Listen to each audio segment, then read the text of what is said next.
Assalamualaikum warahmatullahi wabarakatuh. Di video kali ini saya akan melanjutkan pembahasan mata pelajaran IPA menggunakan buku PR Intan Pariwara kelas 7 halaman 117. Langsung saja kita mulai dari soal nomor 1. Ketika suatu benda mengalami perubahan wujud dari cair menjadi gas, yang terjadi adalah C. Molekul-molekulnya makin dapat bergerak bebas. Penjelasannya adalah benda cair mempunyai susunan molekul kurang teratur dan jarak antar molekulnya renggang. Akibatnya gaya tarik-menarik antar molekul benda cair relatif lemah. Sedangkan gas mempunyai susunan molekul yang tidak teratur dan jarak antar molekulnya berjauhan. Akibatnya gaya tarik antar molekul pada gas sangat lemah. Jadi ketika terjadi perubahan wujud cair menjadi gas, maka molekul-molekulnya makin dapat bergerak secara bebas.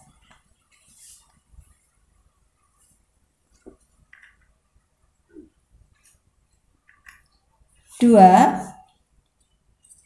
Heni memasukkan sebongkah es ke dalam gelas. Beberapa saat kemudian muncul titik-titik air pada dinding luar gelas. Peristiwa tersebut menunjukkan D.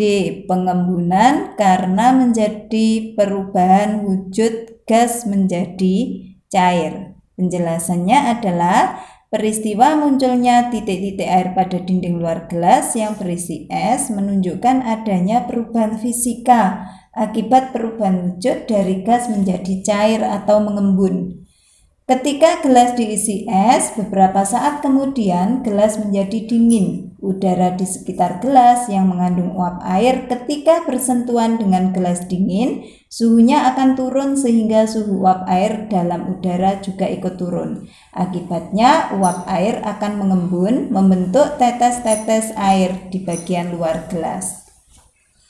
3.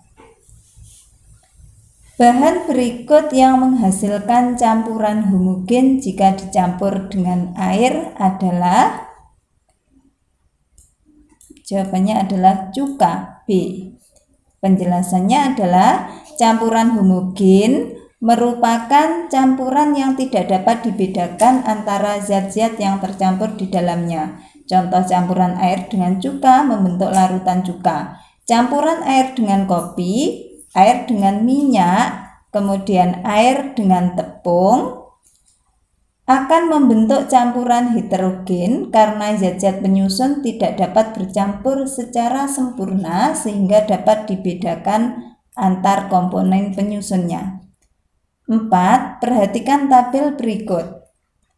Pasangan data yang berhubungan dengan tepat antara jenis zat dan contohnya ditunjukkan oleh angka 2 dan 3. C. Penjelasannya adalah untuk unsur perak akan membentuk senyawanya ini yang tepat adalah urea, kemudian campurannya ini tanah. Kemudian untuk jenis zatnya belerang, unsurnya belerang, senyawanya yang tepat ini adalah garam dapur dan campurannya adalah udara. Unsur kalsium, senyawanya pada senyawa ini yang tepat adalah soda kue, kemudian campurannya ini yang tepat adalah kuningan. Untuk unsur nitrogen, senyawanya sini gula pasir, kemudian campurannya adalah larutan gula. Jadi ini seharusnya yang benar adalah yang 2, kemudian dan 3.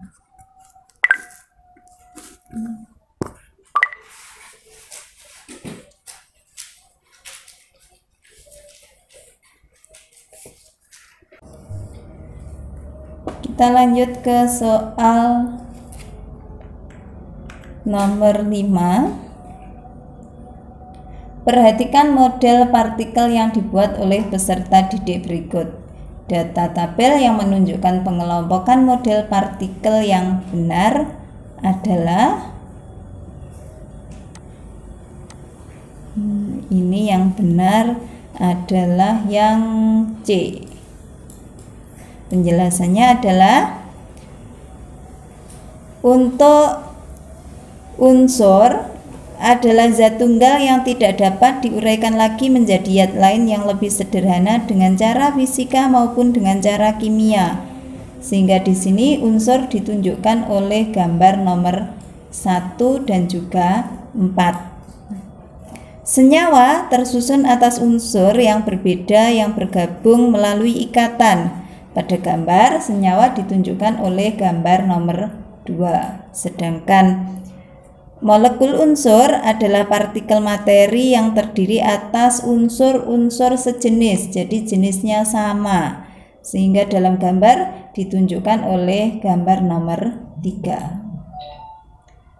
Soal nomor 6, gas berbahaya yang dihasilkan dari proses pembakaran tidak sempurna adalah gas karbon monoksida. Rumus kimia karbon monoksida adalah, di sini kata kuncinya adalah mono, kemudian karbon ini berarti lambangnya adalah C, oksida lambangnya adalah O. Sehingga di sini jawaban yang benar adalah karbon monoksida itu CO yang A. Sedangkan CO2 ini lambang untuk karbon dioksida, kemudian CO3 ini adalah karbon trioksida, dan CaO ini adalah lambang untuk kalsium oksida. Soal nomor 7. Rumus kimia urea adalah CONH2 2 kali. Setiap molekul urea mengandung 1 atom karbon, 1 atom oksigen, dan 2 atom nitrogen, dan juga 4 atom hidrogen. 8. Perhatikan tabel data pengujian larutan dengan indikator kertas lakmus berikut. Pernyataan yang benar mengenai sifat larutan X adalah X dan Z adalah larutan Y bereaksi dengan logam menghasilkan garam dan air. Nah, jika kita perhatikan larutan X ini ketika ada lakmus biru dimasukkan, dia akan berubah menjadi biru. Maka di sini larutan X ini berarti dapat mengubah warna kertas lakmus menjadi biru sehingga sifatnya adalah basah. Sedangkan larutan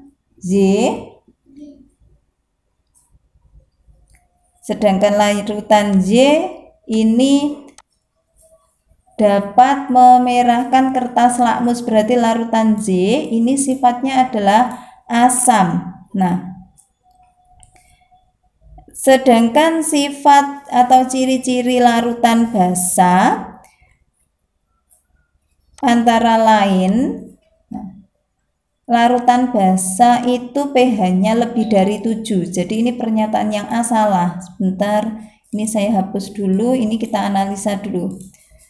Kemudian larutan Y bersifat kaustik jika mengenai kulit. Ini juga salah ya, karena larutan Z ini sifatnya adalah asam sehingga sifatnya bukan kaustik. Kemudian larutan X dapat menyebabkan korosi pada besi.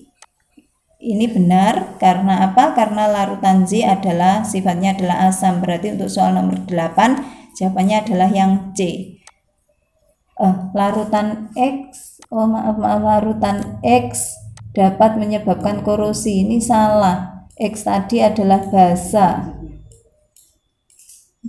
Larutan Y bereaksi dengan logam menghasilkan garam dan air. Nah, berarti jawabannya ini adalah yang D.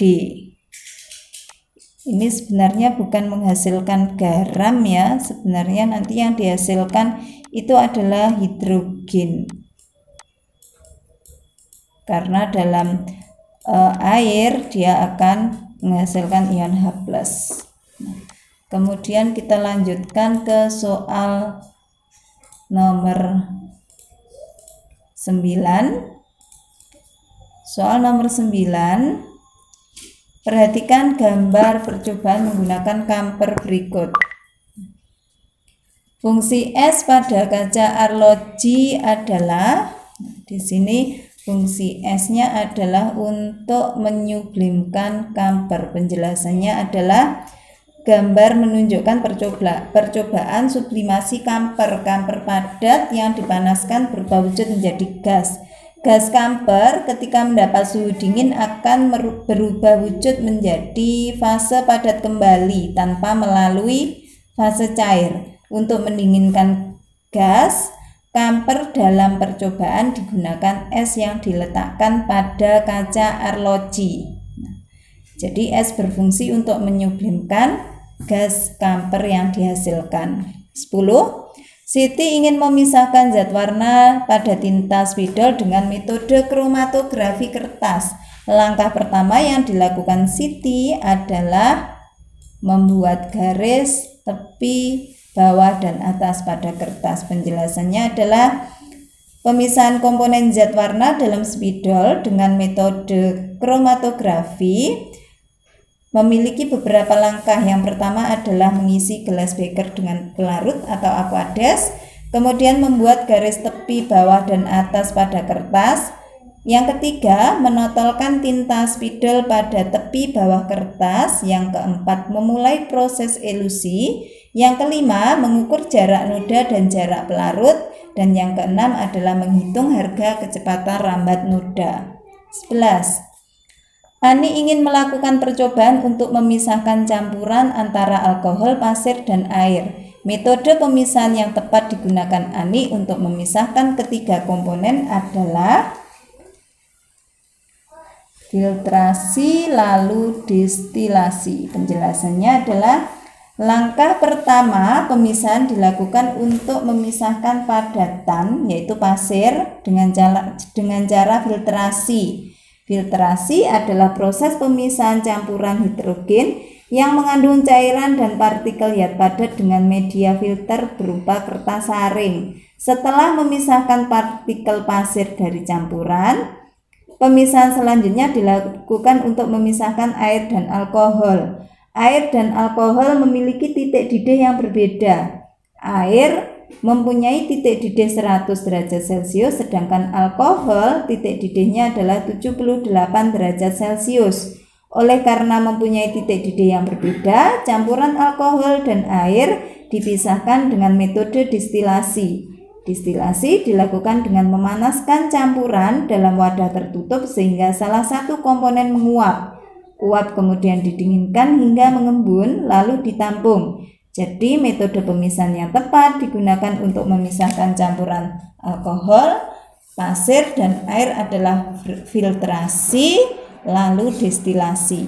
12. Minyak asiri yang terkandung dalam daun cengkeh dapat dipisahkan dengan prinsip perbedaan titik didih. Penjelasannya adalah minyak asiri yang terkandung dalam daun cengkeh diambil dengan cara destilasi atau penyulingan. Destilasi dapat memisahkan komponen campuran berdasarkan perbedaan titik didih. Daun cengkeh yang ditambah air didestilasi sehingga minyak asiri menguap dan mengembun sebagai destilat. Perbedaan ukuran partikel yang zat diterapkan dalam pemisahan campuran dengan cara filtrasi. Perbedaan sifat kemagnetan digunakan untuk memisahkan campuran dengan cara atraksi magnetik, sedangkan kecepatan merambat digunakan sebagai prinsip pemisahan campuran dengan cara kromatografi. 13. Pemisahan zat berikut dari campurannya yang melibatkan pemanasan adalah kapur barus dan pasir. Penjelasannya adalah campuran kapur barus dan pasir dipisahkan dengan cara sublimasi. Prinsip kerja sublimasi mengubah zat padat menjadi uap melalui pemanasan, lalu memadatkan kembali uap yang terbentuk dengan cara pendinginan. Mula-mula campuran dipanaskan sehingga kapur barus akan berubah menjadi gas kapur, kemudian didinginkan agar menjadi padat kembali. Adapun pasir akan tetap berada di dasar gelas beker. Santan diperoleh dari kelapa dengan cara pemisahan secara filtrasi atau penyaringan. Bubuk kapur dari air dipisahkan dengan cara sentrifugasi. Pasir, besi, dan tanah dipisahkan dengan cara atraksi magnetik. 14. Metode pemisahan campuran yang ditunjukkan oleh gambar adalah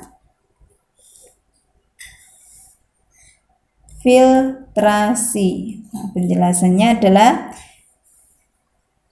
prinsip filtrasi untuk menjernihkan air yang keruh.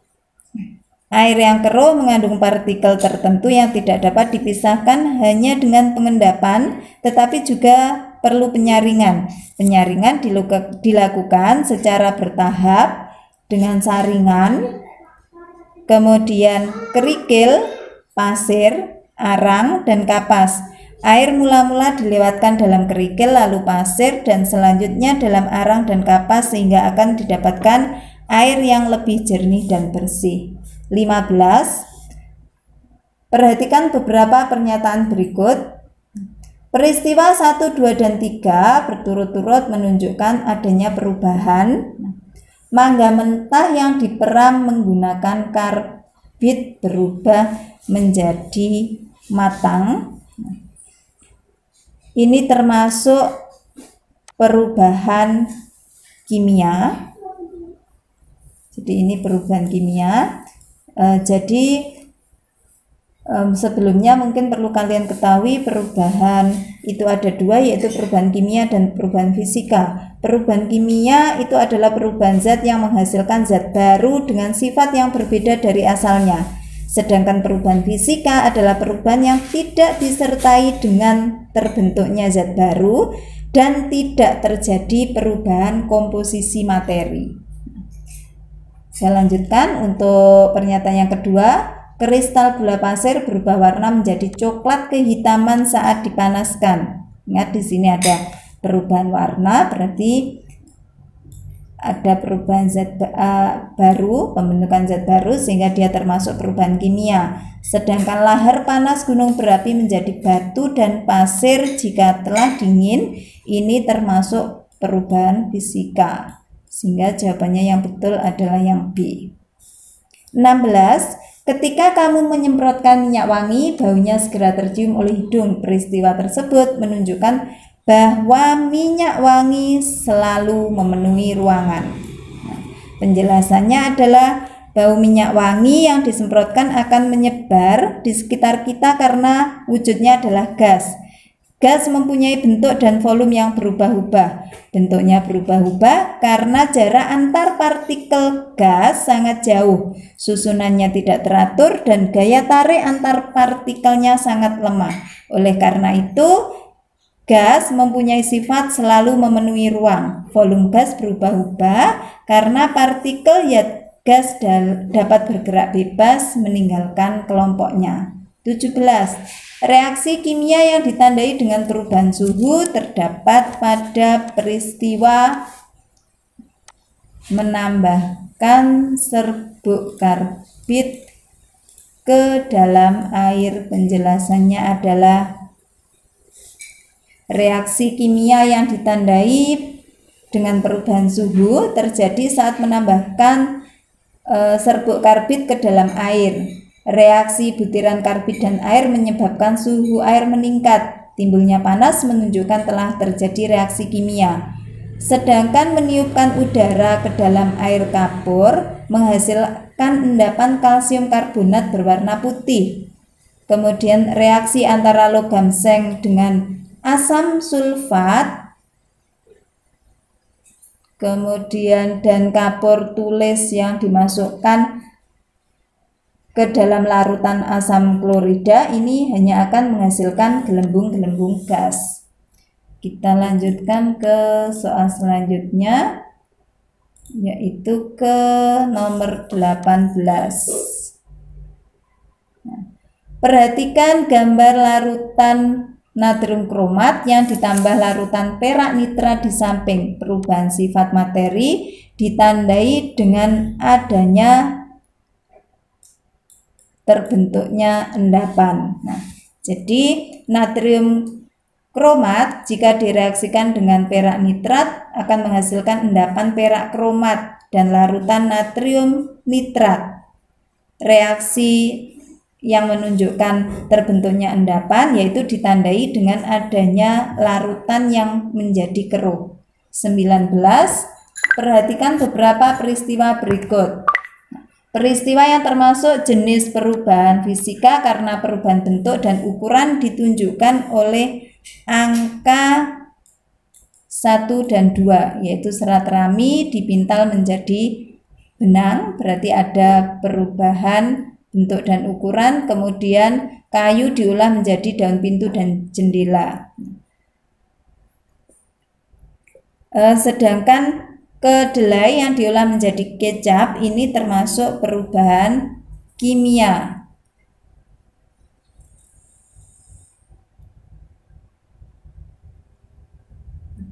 Kemudian soal nomor 20, minyak goreng yang dicampur dengan air membentuk dua lapisan yang terpisah. Air berada di bawah sedangkan minyak di atas. Hal ini dikarenakan air tidak dapat melarutkan minyak goreng. Penjelasannya adalah air dan minyak goreng tidak dapat saling melarutkan sehingga minyak goreng yang dicampur dengan air membentuk dua lapisan yang terpisah. Selain itu, keduanya memiliki massa jenis yang berbeda.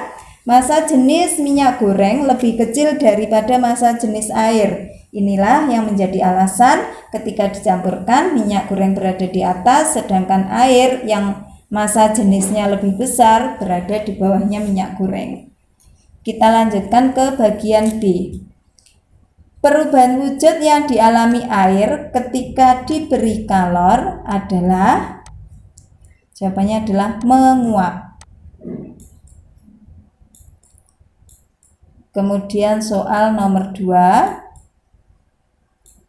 Unsur kalium, belerang, natrium, dan besi berturut-turut dilambangkan dengan K.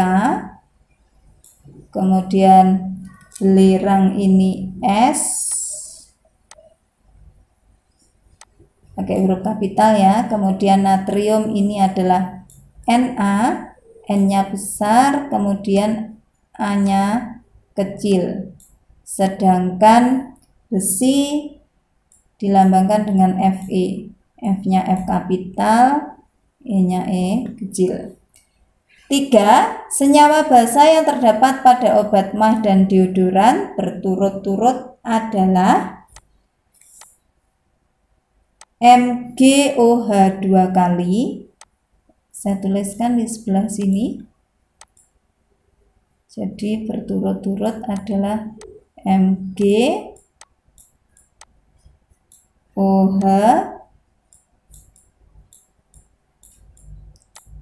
2 kali dan AlOH 3 kali. Al tanda kurung OH ini tanda kurung tutup 3 kali. 4. Campuran antara serbuk kapur barus, serbuk besi, dan belerang dapat dipisahkan dengan sempurna menggunakan dua metode, yaitu sublimasi dan atraksi magnetik.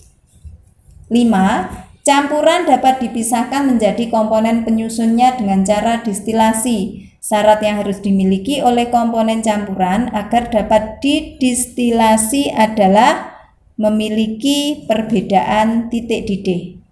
6. Urea atau CONH2 dua kali adalah senyawa kimia yang digunakan sebagai pupuk. Jumlah partikel unsur penyusun urea adalah, jadi jumlah partikel penyusunnya ini adalah 1 unsur karbon, 1 unsur karbon, kemudian 1 unsur O, oksigen, kemudian 2, dapat 2 karena sini 2 kali, N-nya dikalikan 2, 2 unsur N, nitrogen, dan 4 unsur H atau hidrogen. 4-nya dari mana? 2 dikalikan 2, sehingga total jumlah partikel penyusunnya adalah 8. 7. Ketika alkohol diteteskan ke permukaan kulit, kulit akan merasakan dingin. Peristiwa ini merupakan perubahan wujud yang menyerap kalor. 8. Mentega yang mencair ketika dipanaskan termasuk perubahan fisika karena hanya terjadi perubahan wujud. 9. Bahan aktif NaClO yang terkandung dalam pembersih merupakan zat tunggal yang terdiri atas atom-atom yang berbeda dengan perbandingan tetap. NaClO digolongkan sebagai senyawa. 10. Pengujian air pada area persawahan menunjukkan bahwa air mengubah lakmus biru menjadi merah. Berdasarkan hasil tersebut, air yang diuji bersifat asam. Kita lanjutkan ke bagian C.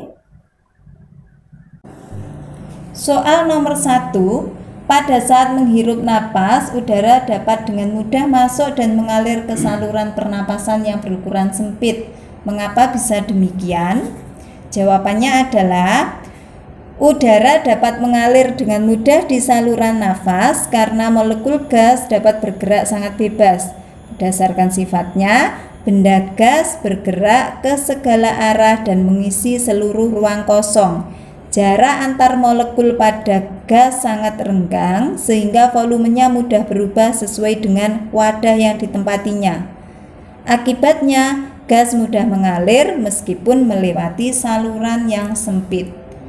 2. Kelompokkan bahan-bahan berikut ke dalam asam, basa, dan garam.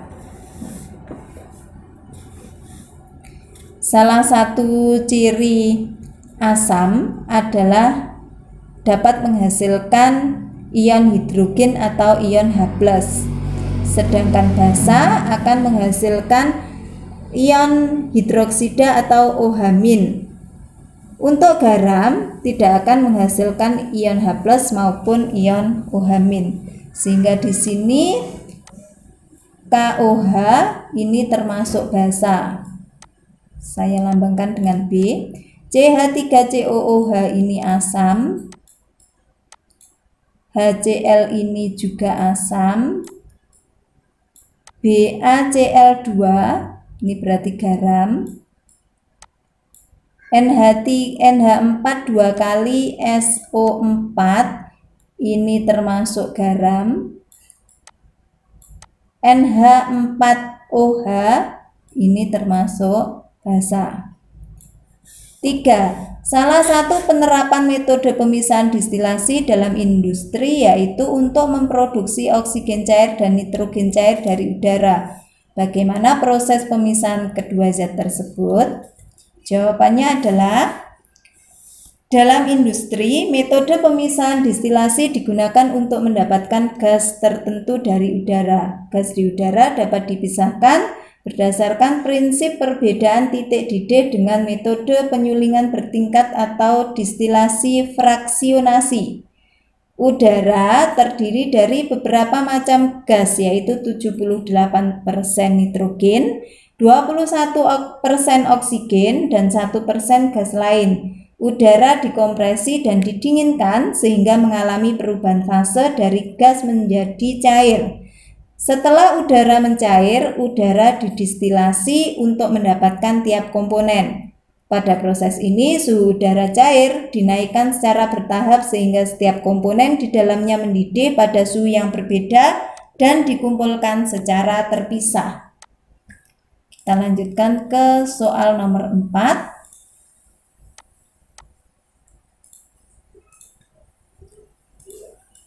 Suatu percobaan dilakukan sesuai gambar. Jelaskan peristiwa yang terjadi pada percobaan yang ditunjukkan dan ciri perubahan kimia yang ditunjukkan. Gambar menunjukkan percobaan reaksi antara soda kue dengan asam cuka atau larutan cuka. Reaksi ini menghasilkan gas karbon dioksida. Buktinya apa? Nah, hal ini ditunjukkan dengan gas karbon dioksida yang mampu membuat balon menjadi mengembang. Dengan demikian, ciri perubahan kimia yang ditunjukkan pada peristiwa ini adalah terbentuknya gas. 5. Perhatikan saat kamu membuat minuman kopi. Gula dan kopi akan lebih cepat larut dalam air panas daripada dalam air dingin. Fenomena ini disebabkan suhu mempengaruhi kelarutan gula. Menurut kamu, benarkah alasan tersebut? Berikan penjelasannya. Penjelasannya adalah benar bahwa gula dan kopi akan lebih cepat larut dalam air panas daripada dalam air dingin. Proses pelarutan melibatkan penghancuran struktur yang kaku dari zat padat terlarut. Peristiwa ini memerlukan energi. Kenaikan suhu menyebabkan energi kinetik partikel zat bertambah sehingga partikel bergerak lebih cepat. Kondisi ini menyebabkan lebih banyak terjadi tumpukan antara partikel. Begitu juga saat proses pelarutan. Suhu tinggi mengakibatkan partikel pelarut maupun zat terlarut bergerak lebih cepat sehingga lebih sering bertumbukan. Akibatnya zat padat terlarut lebih mudah larut. Demikian tadi penjelasan soal pada hari ini, yaitu mata pelajaran IPA menggunakan buku PR Intan Pariwara. Bagi kalian yang ingin mengikuti pembahasan soal yang lainnya, maka kalian bisa mensubscribe channel kami, kemudian kalian juga bisa merekomendasikan ingin dilakukan pembahasan pada soal mata pelajaran apa, kemudian menggunakan buku apa. Silahkan kalian tuliskan di kolom komentar. Terima kasih, semoga bermanfaat. Assalamualaikum warahmatullahi wabarakatuh.